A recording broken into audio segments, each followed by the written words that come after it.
Well, the year started with South Africa touring New Zealand, followed by the Tri-Series in Australia where England and India participated, and the magnificent T20 World Cup. After the pandemic struck, it was Austria versus Germany that resumed international cricket, followed by the series in England where West Indies stood for 5 T20Is and the Australia-New Zealand series. So here we have Ananya Upendra and Sudarshanan with me to pick the T20 team of the year. Welcome to the Outside View.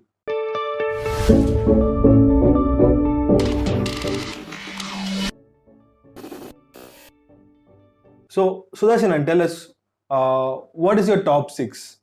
There was the World Cup, there was the Tri Series before that. There wasn't much to pick from, but who have you got in your top six? I think I like you.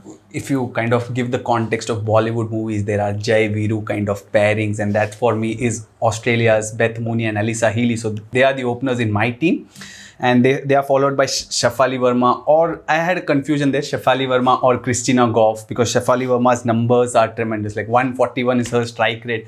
Christina Goff played wonderfully in those 5 matches you mentioned against Austria, where she scored 348 runs. So there was a slight confusion, but looking at the overall competition, in fact, in terms of level of cricket, I go with Shafali at 3.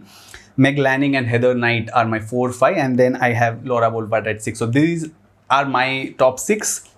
Lanning, perhaps there may be argument as to she doesn't have the weight of runs or things like that, but she has led Australia to a home victory in a T20 World Cup, and 2 innings in fact stood out for me, a 41 versus Sri Lanka in the World Cup and 49 versus South Africa. So she walked in very difficult circumstances in both those matches, pulled the team not just to safety but match winning totals, and of course the World Cup win at home given the pressure. So this is what my top 6 looks like.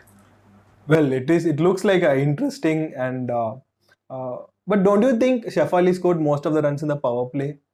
Yeah, she did, but I think as much as we have watched her, she's a kind of player who can kind of tee off given the surfaces are conducive for batting. So, and given that Mooney and Healy are my openers, I'm backing us to have a very good, strong start. So, Shafali Verma has the platform. 149 strike rate. I'd never I wouldn't mind even if she comes down at 3. So that's what my reasoning is for having her. Let's hear what Ananya has to say about the reasoning.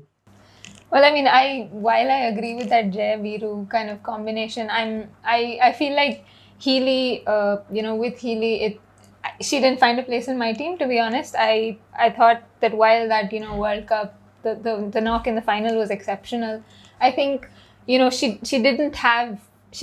I felt like she just didn't do enough to get into the team. So I put Shafali Verma at the top alongside Beth Mooney. Of course, Beth Mooney had, an extraordinary year. She was player of the tournament in the World Cup. So I put the two of them up there. And then at number 3, I have Sophie Devine.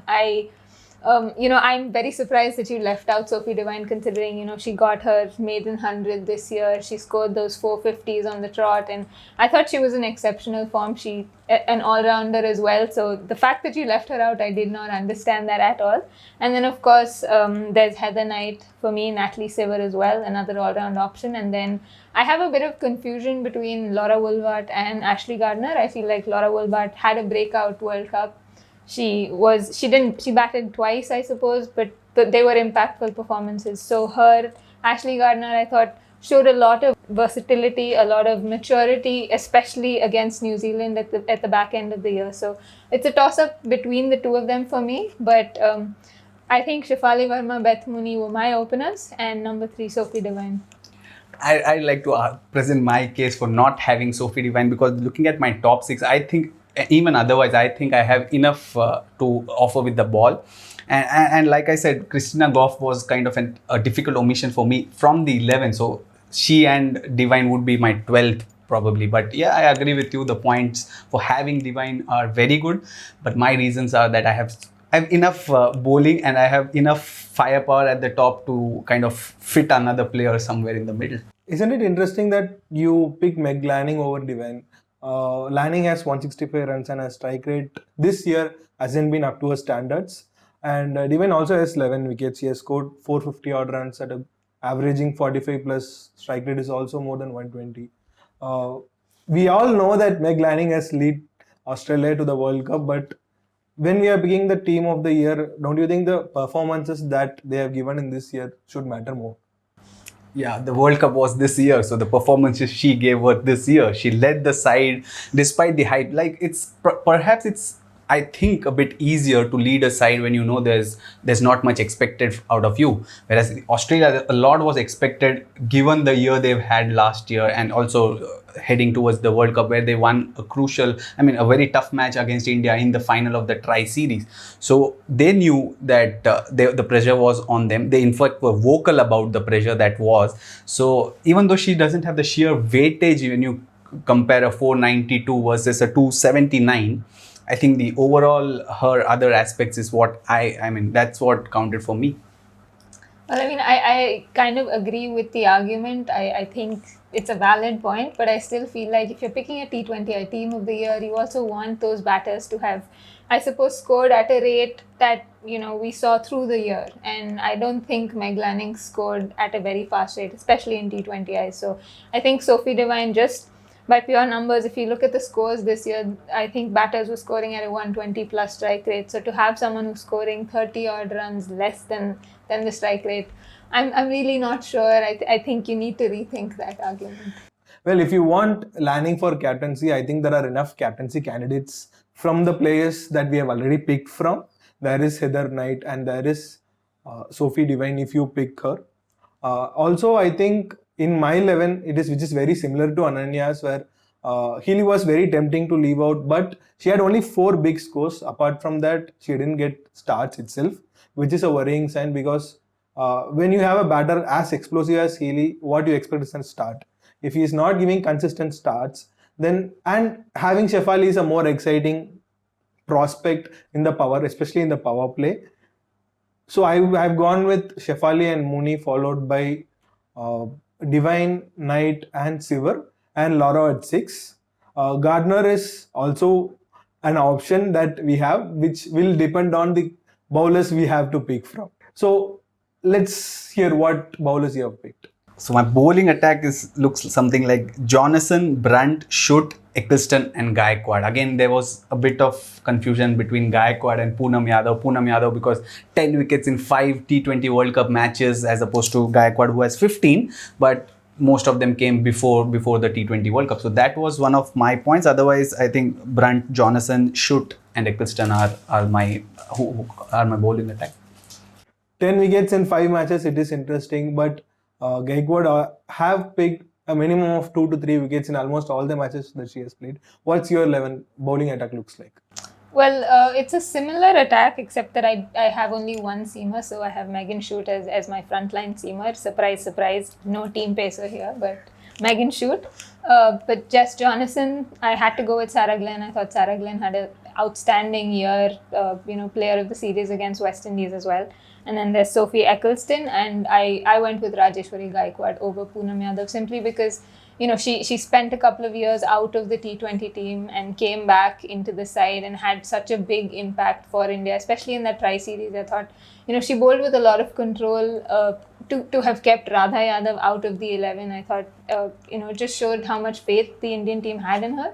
So yeah, my bowling attack, only one lead seamer along with Devine and Siver, but I've gone with a largely spin attack because, Sophie Eccleston, number 1 T20I bowler in the world, can't leave her out. Sarah Glenn had a very good year. And Jess Jonathan again was brilliant for Australia. She mentioned Radha Yadav. I must add that even I had that quandary whether to have Radha Yadav as well because she has this run of picking up wickets in 23 T20Is. So that was also, but I sided towards Rajeshwari Gaikwad. Did the fact that how much well they bat and what is their strike rate mattered in the picking you 7 and 8? Well, not really. I mean, I didn't really look at the strike rates. I looked more at the wickets and I suppose the strike rate in terms of bowling. I think, when you have people like Jess Jonathan and Sarah Glenn, that they are capable batters. Even Sophie Eccleston can clear the boundary. So while they haven't done it, consistently in international cricket or haven't gotten the opportunity to do it, I think that they can do it. And I looked more at wicket-taking ability and those 3 for me were at the top. Well, my bowling attack looks pretty similar to what Ananya has.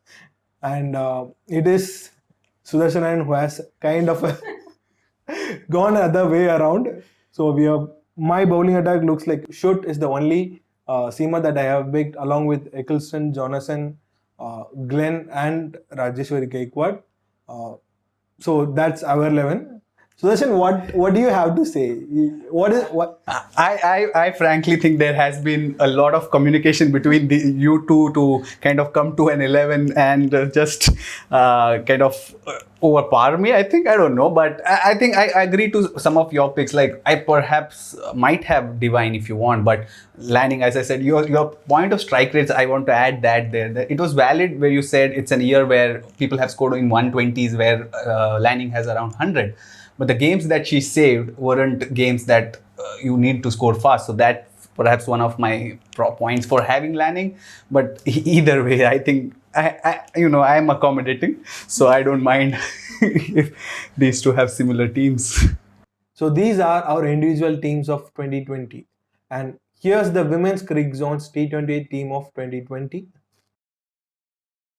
What does your team look like? Do let us know in the comments. This is Gomesh signing off. Thank you for watching The Outside View.